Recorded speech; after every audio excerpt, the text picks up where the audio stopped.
은혜의 찬양 감사드립니다. 이제 성경 말씀을 봉독하겠습니다. 각 가정에서 온라인 생중계 예배로 참여하시는 성도님들께서도 함께 봉독해 주시기 바랍니다. 오늘 우리에게 주시는 하나님의 말씀은 누가복음 16장 1절에서 8절까지의 말씀입니다. 제가 가지고 있는 성경은 신약 성경 121페이지입니다. 누가복음 16장 1절에서 8절까지의 말씀을 함께 교독하시겠습니다. 제가 먼저 읽겠습니다. 또한 그 제자들에게 이르시되 어떤 부자에게 청지기가 있는데 그가 주인의 소유를 낭비한다는 말이 그 주인에게 들린지라. 주인이 그를 불러 이르되 내가 내게 대하여 들은 이 말이 어찌 됨이냐. 내가 보던 일을 세마라. 청지기 직무를 계속하지 못하리라 하니 청지기가 속으로 이르되 주인이 내 직분을 빼앗으니 내가 무엇을 할까. 땅을 파자니 힘이 없고 빌어먹자니 부끄럽구나. 내가 할 일을 알았도다. 이렇게 하면 직분을 빼앗긴 후에 사람들이 나를 자기 집으로 영접하리라 하고 주인에게 빚진 자를 일일이 불러다가 먼저 온 자에게 이르되 내가 내 주인에게 얼마나 빚졌느냐. 말하되 기름 100말이니이다. 이르되 여기 내 증서를 가지고 빨리 앉아 50이라 쓰라 하고 또 다른 이에게 이르되 너는 얼마나 빚졌느냐. 이르되 밀 100석이니이다. 이르되 여기 내 증서를 가지고 80이라 쓰라 하였는지라. 주인이 이 옳지 않은 청지기가 이를 지혜 있게 하였으므로 칭찬하였으니 이 세대의 아들들이 자기 시대에 있어서는 빛의 아들들보다 더 지혜로움이니라. 아멘. 지난 한 주간의 삶의 여정이 많은 일이 일어났을 것입니다. 그러나 이 시간 우리 복잡한 마음의 창문들을 다 닫아 걸고 영광의 보좌에서 말씀하시는 주님의 음성을 듣기를 바랍니다. 오늘 이 예수님의 비유는 그냥 탁 하면 이해할 수 있는 그런 내용은 아니에요. 여러분 오늘 주보에 제일 위에 보면 이 세대의 아들들이 오늘 요절 비슷하게 8절에 이 세대의 아들들이 자기 시대에 있어서는 빛의 아들들보다 더 지혜롭다. 이걸 중심으로 제가 지혜 없는 빛의 자녀들이라는 제목을 붙였어요. 이 제목이 어떠세요? 어떤 분도 좋습니다 그런 분도 있는데 이 제목 그대로 좋으면 안 돼요. 오늘 이 말씀을 통해 우리가 이 세상 사람들보다 좀 더 지혜가 있어야 우리는 빛의 아들들인데 우리 자신을 돌아보고 또 어떻게 보면 책망도 받고 또 경고도 얻고 또 하나님 주시는 지혜를 우리가 확보할 수 있기를 간절히 바랍니다. 여러분 정말 인생을 지혜롭게 살기를 원하세요? 그거는 크게 하면 해도 돼요. 여러분 정말 인생을 지혜롭게 살기를 원하세요? 잘 아는 대로 지식과 지혜가 분별이 되죠.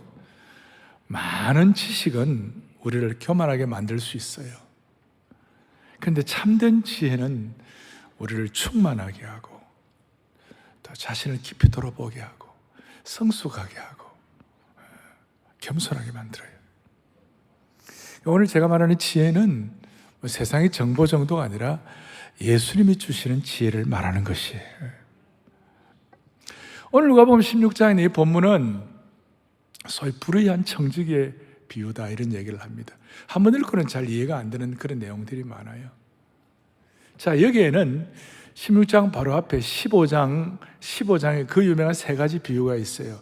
잃어버린 양의 비유, 그 다음 10드라크마의 비유, 잃어버린 10드라크마의 비유, 그 다음에 그 유명한 돌아온 탕자, 돌탕의 비유가 있어요. 목자의 심정이 너무 없는 바리새인들을 향하여 마음이 너무 예수님이 아파가지고 바리새인들아 내 얘기 좀 들어라. 그리고 이제 15장 비유를 말씀하고 그 다음에 오늘 16장의 이 불의한 청지기 비유를 1절에 보니까 누구에게 하는 것입니까? 제자들이 그러시대. 일단 제자들을 먼저 타겟을 해서 오늘 이 비유를 말씀하셨어요. 그러니까 제자들 정도 되어야 어느 정도 깨달을 수 있는 것이에요. 그러나 크게 보면 오늘 제자들이 그랬지만 오늘 이 비유를 다 듣고 14절에 이런 내용이 나와요. 바리새인들은 돈을 좋아하는 자들이라. 이 모든 비유를 듣고 비웃었다. 그래서 예수님은 제자들에게 하신 말씀이었지만 15장에 그 세 가지 비유를 들었던 사람들이, 특별히 대상인 바리새인들이 이 비유를 듣고도 계속 깨닫기를 원했던 것이에요. 좀 더 깊이 들어가면, 자, 우리 모두에게는 바리새적 속성이 있는 것이에요. 너가 바리새인이냐? 그러면 우리가 바리새인이 아니라고 다 얘기하겠지만 오늘 21세를 살아가는 우리 모두에게는 이 바리새인들이 갖는 독특한 속성이 있어요. 그래서 주님은 오늘 제자들에게 어떻게 말씀하시는가 하면, 내가 제자들에게, 너희들에게 이 말씀을 비유로 말씀하지만 오늘 이 비유를 통하여 너희 속에 있는 바리새적 속성을 해결하면서 성숙하라, 그 뜻이에요. 그리고 너희 속에 있는 바리새적 속성을 해결하는 지혜자가 되라, 그렇게 했어요.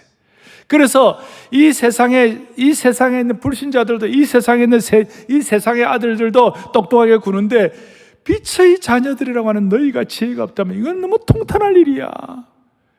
제자들을 통하여 지혜롭게, 특별히 우리 속에 있는 바리새적 속성을 정리하면서 지혜로운 청지기가 되라, 그런 뜻이에요. 자, 이해가 가십니까? 네. 그렇다면 우리 속에 있는 바리새적 속성이 뭡니까? 바리새적 속성의 가장 대표적인 것은 자기의예요.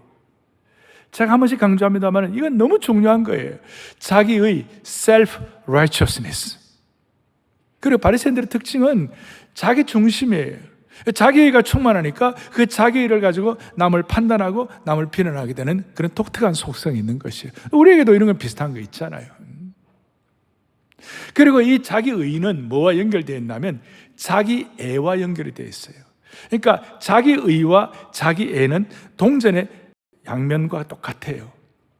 자기의가 있다는 자기애, 물론 우리가 자기를 사랑해야 돼요. 그렇지만 잘못된 자기애는 자기의와 연결이 되어 있다는 것이에요.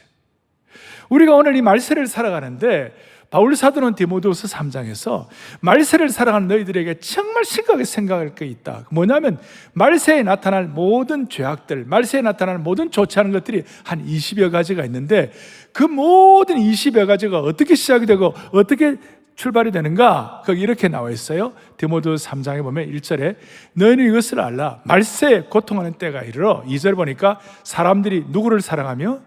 자기를 사랑합니다. 자기를 사랑한다.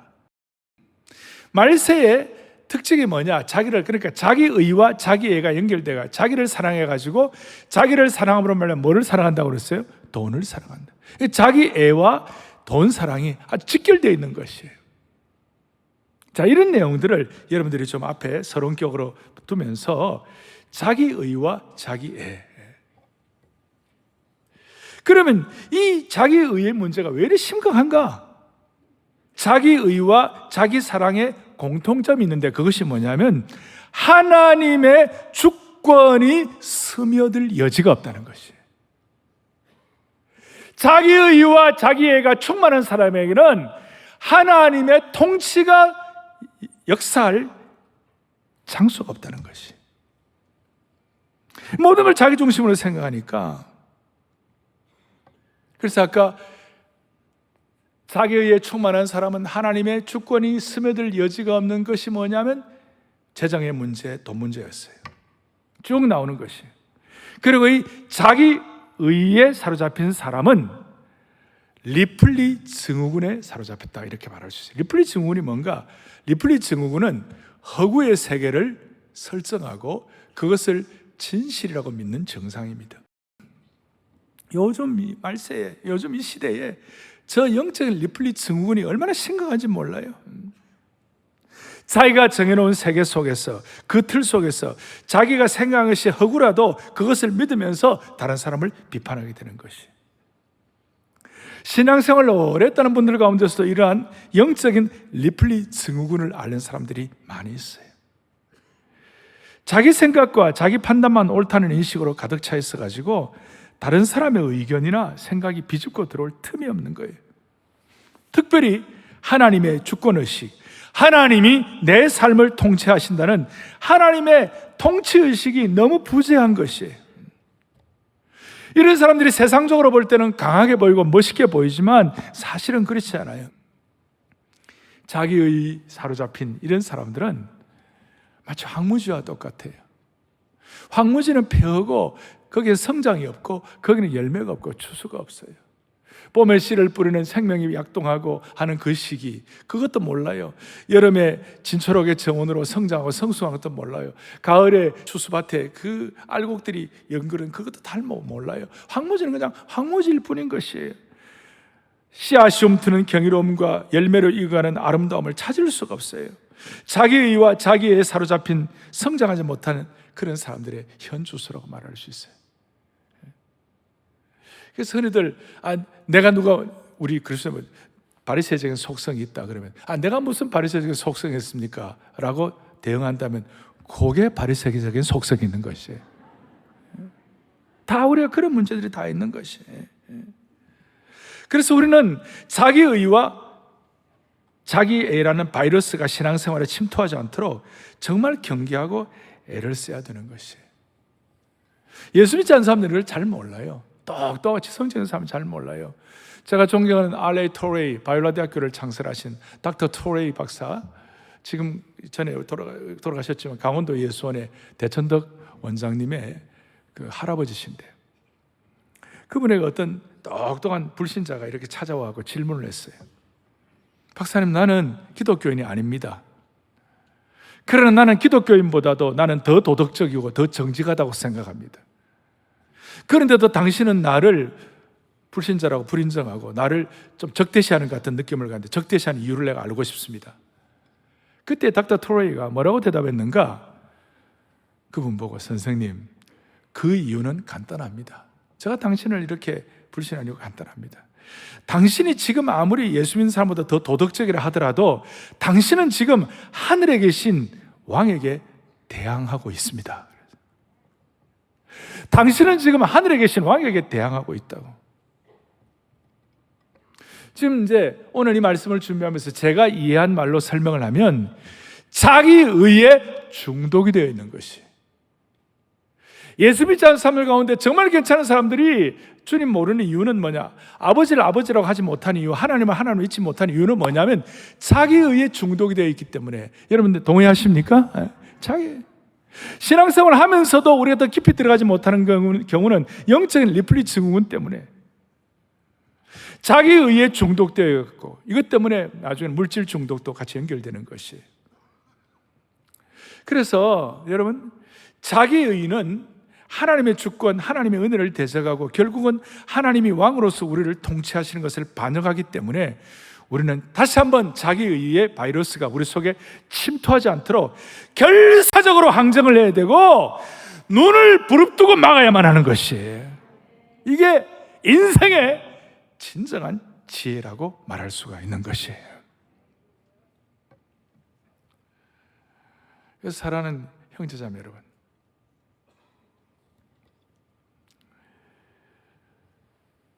사람이 자기의의 중독이라는 여기서 해독되지 않으면 지혜를 얻을 수가 없어요. 참 지혜가 없어요. 그래서 제가 정리를 했는데요, 자기의의 중독이 해독되면 소유권과 사용권을 구별하는 지혜를 갖게 되는 것이에요. 제가 이걸 자기의를 강조하는 이유가 뭐냐면 자기의에 중독이 되어 있는 사람은 결코 소유권과 사용권을 구별하는 지혜를 가질 수가 없기 때문이에요. 자기의가 해독되는 지혜가 있으면 소유권과 사용권을 구별한다는 무슨 뜻입니까? 아담과 하와에게 에덴 동산에 소유권을 주셨어요? 사용권을 주셨어요? 사용권을 주셨어요. 그리고 하나님께서 아담과 하와에게 에덴 동산의 사용권을 주시면서 에덴 동산을 관리하고 동물 이름도 짓고 잘 이렇게 사용권을 잘 활용할 수 있도록 만들어 주셨어요. 그런데 여러분, 아담과 하와가 범죄하기 전에 에덴 동산의 사용권을 잘 잘 사용할 그때가 아담과 하와가, 아니 인류가 최고로 행복할 때였어요. 그런데 자기가 소유권을 주장하고 자기가 마음대로 하려고 하는 그때부터 인생은 나락으로 떨어지기 시작했어요. 제가 이걸 왜 이 얘기를 계속 하느냐 하면, 우리 안에 있는 중독된 자기의는 말씀과 복음으로만, 복음의 능력으로만 빼낼 수가 있는 것이에요.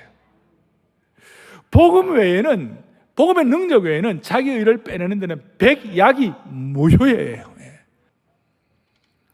그래서 이 예수님의 이 심정을 깨달은 사도 요한은 놀라운 고백을 하고 있는데, 요한복음 1장 3절에 이런 고백을 하고 있어요. 크게 한번 보겠습니다.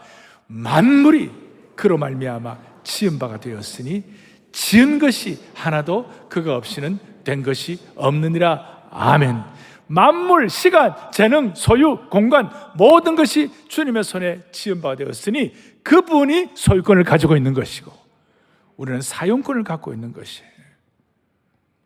그래서 오늘 제가 빛의 아들들로서 지혜롭게 산다는 뜻은 우리의 인생의 소유권과 사용권을 잘 구별해가지고 소유권을 주님께 돌려드리고 자기의가 아니라 주님의 주권을 인정함으로 말미암아 자기의의 중독을 해결하여 사용권을 잘 사용할 때 그것이 주님 앞에 참으로 영광이 되는 줄로 믿습니다. 여러분, 어떻게 여러분 인생 여러분 거예요? 젊을 때 몇 년은 내 인생 내 거라고 생각하고 내가 마음대로 살았던 것 같지만 사실은 우리가 인생 전체를 보면 우리 인생은 결코 내 것이 아니에요. 우리가 몸 좀 아프면 우리가 내 것이 아닌 거 절감하는 거예요. 우리는 아프면 어떻게 할 수가 없어요. 우리의 삶에 어려운 일이 일어났을 때 앞일을 우리가 도저히 모르는 것이에요. 그래서 우리는 오늘 우리가 이 땅을 행복하게 살아가는 방법은 뭐냐? 소유권은 주님께 있지만 그 소유권을 주님께 드리는 것을 인정하고 내가 사용권을 지혜롭게 잘 사용하면 우리는 평생 지혜롭고 행복하게 되는 것이에요. 우리의 정직의 사용권은 소유권을 가지신 주님의 창조 매뉴얼에 따라서 잘하면 놀라운 일이 일어나는 거예요. 내 인생의 중심의 의자의 소유권이 아니라 사용권으로, 그리고 자기의가 아니라 주님 사랑으로 살게 되면 우리의 인생을 낭비하지 아니하고 지혜 없는 빛의 자녀들이 되지 아니하고 지혜 있는 빛의 자녀들이 될 수가 있는 것이에요. 나는 사용권자인데 내가 소유권자임을 착각하게 되는 그 순간부터 문제가 심각하게 된다는 것이에요. 이제 그걸 좀 더 설명하겠습니다. 오늘 본문 8절 다시 한번 뒤에 보니까 이 세대의 아들들이 자기 시대에 있어서는 빛의 아들들보다 더 지혜로웠다. 오늘 이 본문이 해석이 쉽지 않다고 그랬어요. 자유주의 신학자라고 할 수 있는 불트만 같은 경우는 이거 난 해석 못하겠다 그랬어요. 연구실의 그 신학자 똑똑하면 그렇지만 저는 이제 이것을 현장 신학자로서, 현장 목회자로서 지난 40여 년을 목회한 사람으로서 이 말씀을 하나님 주신 지혜를 가지고 여러분들과 함께 나누기를 바라는 것이에요. 오늘 이 비유는 불의한 청지기의 비유예요. 불의한 청지기. 어떤 큰 부자가 있었는데 1절에 그 큰 부자에게 청지기가 있었어요. 요즘으로 하면 금융자산관리사가 있었어요. 그런데 그 청지기인 금융자산관리사가 그 부자의 소유를 낭비한다는 말이 그 주인에게 들렸어요.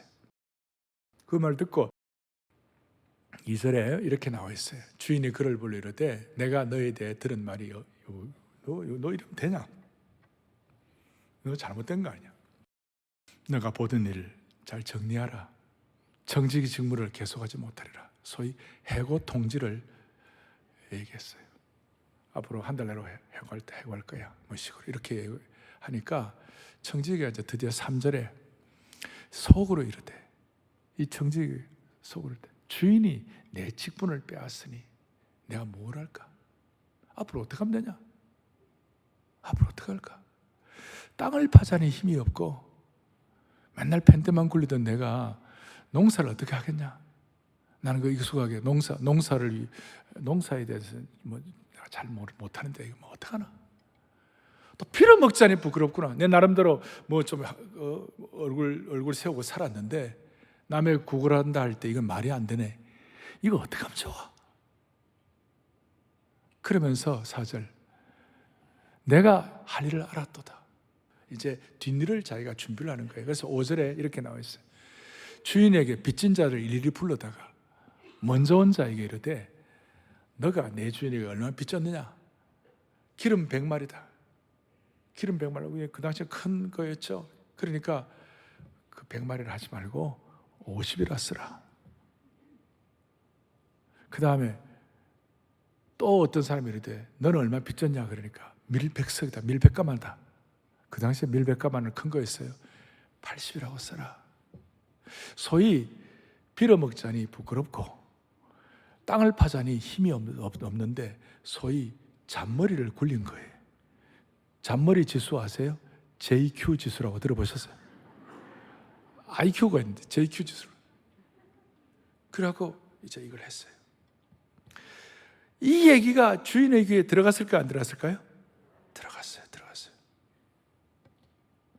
그러면서 주인이 참 특별한 얘기를 하는 거예요. 8절 상반절에 주인이 이 옳지 않은 청지기가 일을 지혜롭게 하였으므로 칭찬했다. 전에 계획판에서는 이 불의한 청지기가, 영탈이 청지기가, 이 잔머리 주스 굴린 이 청지기가 일을 지혜롭게 했다고 칭찬했다. 8절 뒤에 이 세대의 아들들이 누구냐면 불의한 청지기, 옳지 않은 청지기. 불의한 청지기가 자기 시대에 있어서는, 자기 그 세대, 그 시간에 있어서는 빛의 아들들보다 더 지혜롭고 똑똑하다. 세상 사람들, 이 불의한 청지기들, 이 불신자들은 자기 일을 처리하는 데 있어서 성도들보다 더 야무지다는 것이. 다시 말하면 삶의 현장에서 위기를 만났을 때 빛의 아들들, 우리 영적인 아들, 우리들보다 세상 사람들이 훨씬 더 지혜롭고 야무지게 행동한다는 것이. 그러니 주님께서 너 빛의 아들들이고 우리 모두는 우리에게 영원의 세계가 기다리고 있다는 것을 믿습니다. 그거예요. 그런 사람들이라면 거기에 걸맞게 정신 좀 차려라, 정신. 그러면서 경고하시고 책망하시는 것이. 너 사용권자로 사는데 너 사용권자로서 제발 좀 정신 차리고 사용권자로서의 지혜를 가지라. 그래서 이 청지기를 주님께서는 먼저 옳지 않은 청지기라고 말씀하시고 그의 행동 자체는 잘못된 것이라고 지적하셨어요. 그러나 그 불의한 청지기가 자기 자신의 미래를 위하여 사리 판단을 하고 자신이 갖고 있는 기회를 잘 활용해가지고 신속하게 대비하는 행동, 자기 살 길을 찾는 데는 빛의 아들들보다 더 똑똑하다는 것이. 소위 그 행동 자체를 칭찬하는 것이 아니라 기회를 잘 활용하고 나중에 나옵니다. 물질을 잘 활용하는 이것은 오늘 우리들보다 더 똑똑하다는 것이. 그래서 우리는 좀 정리를 하면 예수님께서 불의한 행동을 칭찬하는 것이 아니라 불의한 사람조차도 미래를 준비하는 자세가 철저했다는 것을 강조하시는 것이에요.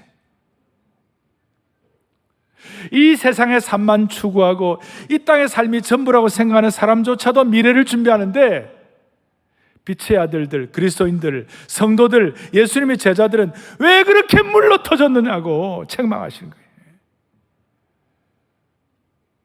좀 더 우리가 깊이 고민해야 할 것은 빛의 아들들인 우리가 죽음 이후에 영원한 세계가 있다고 하면서도 죽음 이후에 영원한 세계에 대한 끈질김과 영원한 세계에 대한 철저한 대비가 없다는 것이에요. 영원한 세계에 대한 전력 투구가 없다는 것이에요. 그런데 이 세상의 사람들, 불의한 사람들, 불의한 청지기들은 이 땅의 삶이 전부이다 보니까 그 이 땅의 삶을 위하여 인생을 다 투입하고 그 잔머리를 쓰고 목표 달성을 위하여 끈질기다는 것이에요. 자기 현실을 직시하고 자기 미래를 준비했다는 것이. 아이디어를 내고 시간과 노력을 내고 그걸 칭찬하시고. 그래서 오늘 8절에 이 말씀을 하신 핵심은 뭐냐면 빛의 아들들인 저와 여러분들이 영원한 미래가 있다고 과연 믿는다면 그 미래를 위하여 제대로 준비하라는 끈질기게 전력 투구를 하라는 뜻인 줄로 믿으셔야 되는 것이에요. 성도들이 이 세대의 아들들보다도 둔할 때가 많아요. 우리는 예수 믿고 난 다음에 영원한 세계에 눈을 뜨고 영원한 세계의 인생을 걸었다고 하면 실상은 그거 안 한다는 것이에요. 성도들이 이 세대의 아들들보다도 더 지혜롭기를 바라는 것이에요. 지식이 아니라 지혜로운 거예요. 지혜로운 거예요. 여러분, 우리가 영원한 세계에 대해 진짜 진지하게 생각한다. 우리 자녀들을 세상 공부 정도가 아니라 영원한 세계를 위하여 이 세상의 불의한 청지기가 대단한 헌신과 노력을 하는 것처럼 우리가 이 아이들을 제대로 가르쳐야 할 줄로 믿습니다.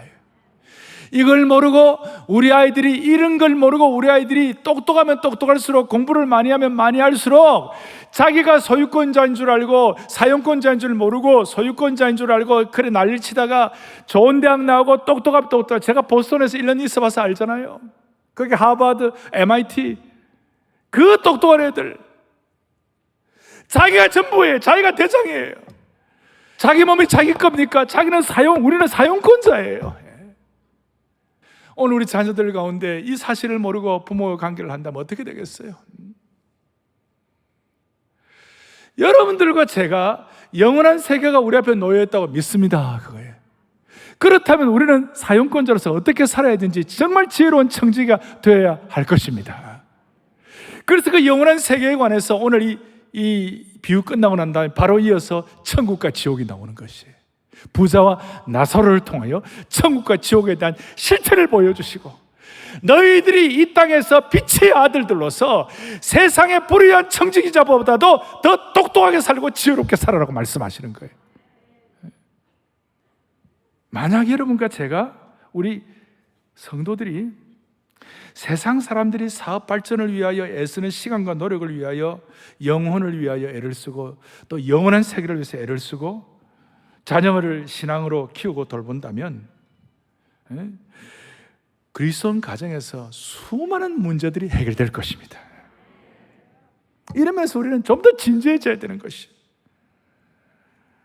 이러면서 우리는 세상 사람들보다도 더 지혜가 있어야 되고 주님의 경고의 말씀을 드려야 되는 것이에요. 그럼 좀 더 정리를 하겠습니다. 자, 이 비유의 핵심 인물은 불의한 청지기가 아닙니다. 그냥 그 사람들은 그냥 조연이에요, 조연. 예수님은 이 비유를 통하여 우리에게 진짜 하시고자 하시는 말씀이 있는 것이에요. 예수님이 이 비유를 통해 진짜 우리에게 주시고자 하시는 핵심 주제가 있어요. 그것은 뭐냐? 자기 의에 사로잡힌 바리새인들, 또 자기의 바리새인까지는 아니더라도 바리새적 속성 있는 제자들에게 이 메시지의 주제를 제대로 선포하셨어요. 그랬을 때 바리새인과 제자들이 이 핵심 메시지 주제를 듣고 충격을 받았어요. 그리고 이 메시지의 핵심은 오고 오는 모든 성도들의 마음에 도전을 주고 어떻게 보면 거룩한 불편을 드릴 거예요. 제가 이제부터 진짜 주제를 말씀을 드리면 여러분들의 마음이 좀 불편할지 몰라요. 다시요. 오늘 이 메시지의 핵심은 진짜 주제는 불의한 청지기도 아니고 다른 등장인물들이 아니에요. 핵심이 뭐냐? 오늘 14절 다시 한번 크게 보겠습니다. 바리새인들은 돈을 좋아하는 자들이라 이 모든 것을 듣고 비웃거늘. 오늘 이 주제는 뒤에 연결하는데 돈에 관한 주제고 재물에 관한 주제가 토픽 아이디어예요. 예수님의 이 비유의 토픽 아이디어의 핵심은 주제는 돈 문제에 관해서도 여러분들은 과연 세상 사람들보다도 지혜로운가? 돈 문제의 사용에 관해서도 여러분들은 과연 이 세대의 아들들보다도 지혜로운가? 돈 문제는 삶의 현장이에요. 근데 문제는 이 바리새인들은 겉으로는 엄청 거룩한 사람들이었고 겉으로는 엄청 영적인 사람들이었어요. 돈 문제에 전혀 신경 안 쓰는 사람처럼 생각되었어요. 근데 오늘 진짜 14절 보니까 바리새인들은 다시 한번 뭐라고 되어 있어요? 14절에 바리새인들은 뭐예요? 뭘 좋아하는 자들이라? 돈 좋아하는 사람. 아마 우리 속에서도 여러분들 바리새적인 속성 때문에 그런지 몰라요. 목사님은 영적인 얘기만 하시지 왜 돈 문제 얘기하냐고. 돈 문제가 영적인 문제예요. 다시요, 돈에 관해서 이 세대의 아들들이 예수 믿는 사람들보다 더 지혜롭지 말기를 바라는 것이에요. 그래서 오늘 우리에게는 오늘부터 3주간 Financial Discipleship, 재정 제자의 도에 대해서 제가 말씀하고자 합니다. 개인 양육도 필요하지만 이 전체, 이 공동체 주일 예배를 통하여 공동체 재정 제자 양육을 하기를 원하는 것입니다. 온전한 재정 제자 양육, 텔레오스 파이낸셜 디사이플십. 앞으로 여러분들 재정적으로 성장하고 승리하고 황무지가 아니라 풍요로운 열매를 맺기를 원하는 것이에요. 주님 앞에서는 그날까지 돈 문제 때문에 고통받지 않기를 바라는 것이에요. 그리고 이 돈 문제에 관해서 지혜로운 통찰력을 가지고 이 물질에 관해서 하나님의 영광을 위하여 이 정말 주님의 통찰력을 가지고 하늘의 보물을 쌓는 영광스러운 세상의 최고의 지혜자가 되기를 바라는 것이에요.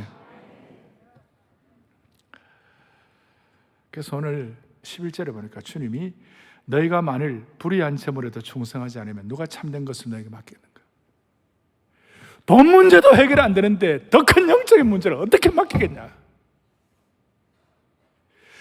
적은 것, 그 다음 나오죠. 아주 적은 것에 충성돼야 돼. 뒤에 또 나옵니다. 적은 것, 이 돈 문제 해결이 안 되는데 어떻게 영광스럽고 가치 있고 하늘의 영광의 보좌에 그거 할 수 있겠냐? 적은 것에 충성, 그부터 해결해가지고 하늘의 영광의 보좌의 능력을 체험받아야 되는 것이에요. 그리고 두 주인을 섬길 수 없다고 그랬어요. 돈과 하나님 같이 섬길 수 없다. 같이.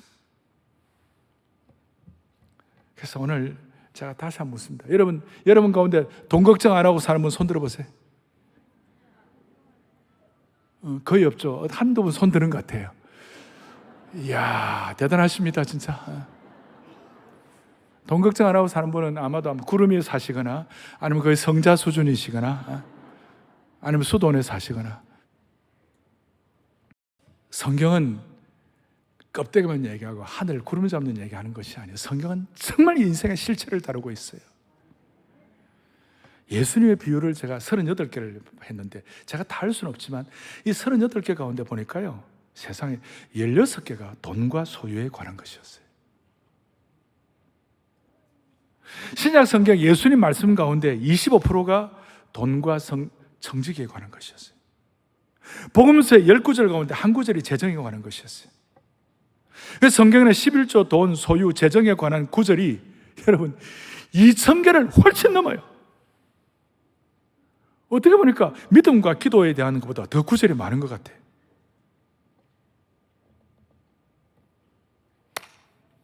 그래서 옛날 신앙의 선배들은 당신의 지갑을 내게 보여달라. 그러면 내가 당신이 어떤 종류의 그리스도인인지 알 수 있다. Show me your pocket. I can tell you what kind of Christian you are.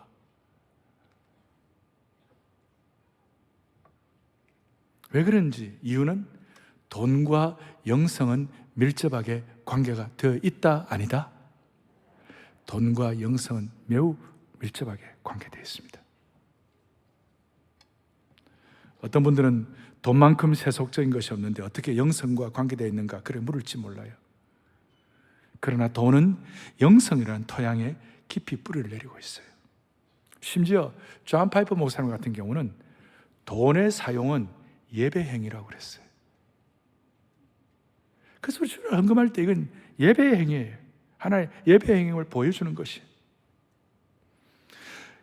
돈과 영성의 관계를 이처럼 적확하게 표현할 수가 있겠는가?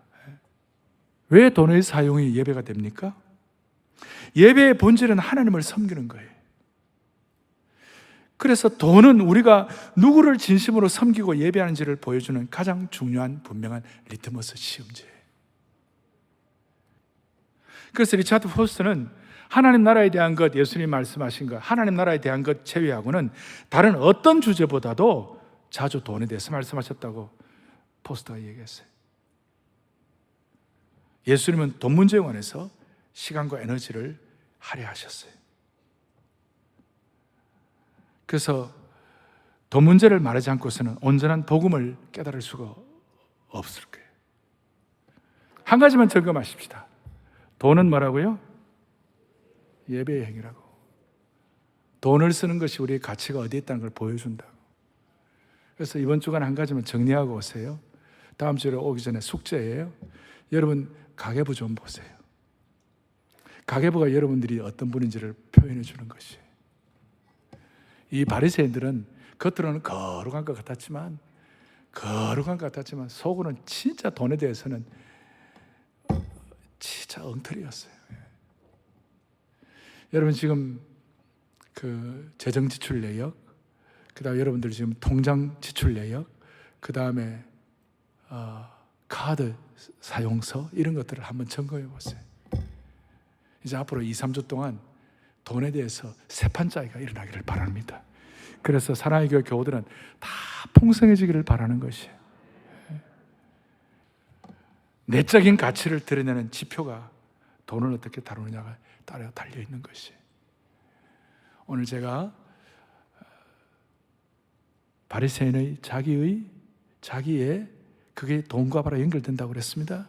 예수님이 말씀하시는 빛의 아들들의 지혜로움, 이것이 특별히 재정원칙과 연결된다고 그랬습니다. 이제 다음 주일 기대하시고 이번 한 주간 가계부 한번 살펴보시고 통장 지출 내역 한번 살펴보시고 카드 사용 한번 살펴보시고 그래 와가지고 사랑의 교회 모든 성도들은 돈에 관해서는 성공하는 주의 백성들 되기를 바라는 것입니다. 가슴에 손 얹겠습니다.